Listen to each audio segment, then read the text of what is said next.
டக்கஸ் channel நண்பர்கள் அனைவருக்கும் வணக்கம். இன்றைக்கி நம்ம எதை பற்றி பார்க்க போகிறோம் அப்படின்னா ஆஃப் கேஜ்.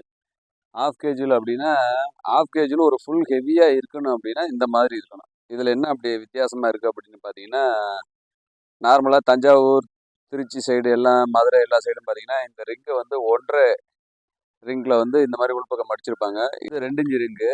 இதில் பார்த்தீங்க அப்படின்னா மேலே வந்து 2.5ல வந்து இந்த கத்தி பீஸை வந்து கட் பண்ணி வச்சுருக்கோம். எல்லா பீஸுமே பின்னாடி தள்ளாமல் இருக்கிறதுக்கு எல்லாத்துலேயுமே இந்த மாதிரி சப்போர்ட் பீஸ் பண்ணியிருக்கோம்.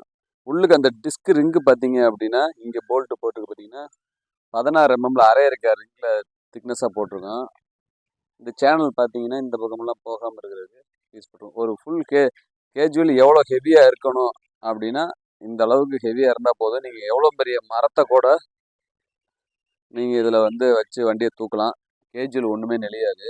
அந்தளவுக்கு இது ஸ்ட்ராங்காக இருக்கும். இந்த கேஜுவல் பார்த்தீங்க அப்படின்னா எப்படி நம்ம மெஷர்மெண்ட் பண்ணி போடணும் அப்படின்னா 13, 14, 16 என்ன சைஸ் டயராக இருந்தாலும் இந்த பட்டனில் வந்து பார்த்தீங்கன்னா இந்த அளவுக்கு கத்தி இருக்கிற மாதிரி வச்சு போட்டுக்குங்க இந்த மட்டத்துக்கு.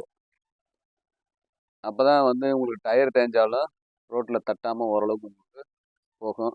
ரொம்ப நீங்கள் மேலே வச்சுட்டாலும் டயர் தேஞ்சோன்னே தட்டும்.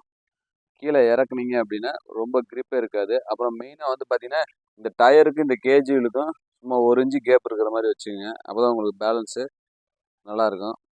இந்த கேஜுவலில் பெரிய மரத்தை போட்டு தூக்கி எடுக்கலான்னு சொன்ன உடனே ஆக்சல் போல்ட்டு கட் ஆயிராதா, ஹவுசிங் கட் ஆயிராதா, வண்டி எதுக்காகுன்னு நீங்கள் சொல்ல வேணாம்.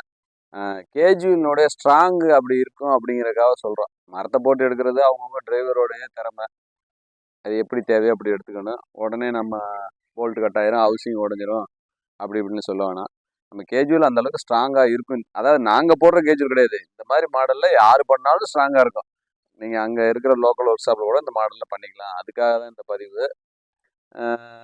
முன்னாடிலாம் பார்த்தீங்கன்னா ஆஃப் கேஜுவல் வந்து பார்த்தீங்கன்னா மதுரை ஏரியாவில் குயிக் ஃபிட்டிங் அப்படிம்பாங்க. சென்டரில் த்ரெட் இருக்கும். 3 பக்கம் 3 லெக் இருக்கும். சென்டரில் இப்படி த்ரெட் டைட் பண்ணால் 3 பக்கம் லெக் இந்த இதில் வந்து ஒரு பாக்ஸ் மாதிரி பார்த்த வெல்டிங் பண்ணியிருப்பாங்க. டைட் பண்ண அது போய் லாக் ஆயிரும். அதெல்லாம் பார்த்தீங்கன்னா வண்டியோட ஒரிஜினாலிட்டி போயிடும். உங்களுக்கு டிஸ்கில் வெல்டிங் வர்றதுனால. ப்ளஸ் ரன்னிங்கில் போகும்போது கூட உங்களுக்கு இந்த த்ரெட்டு இந்த இடத்துல வர்றது லூஸ் ஆகி வீல் கழண்டு விழுவுறதுக்கான வாய்ப்புகள்லாம் நிறைய இருக்குது.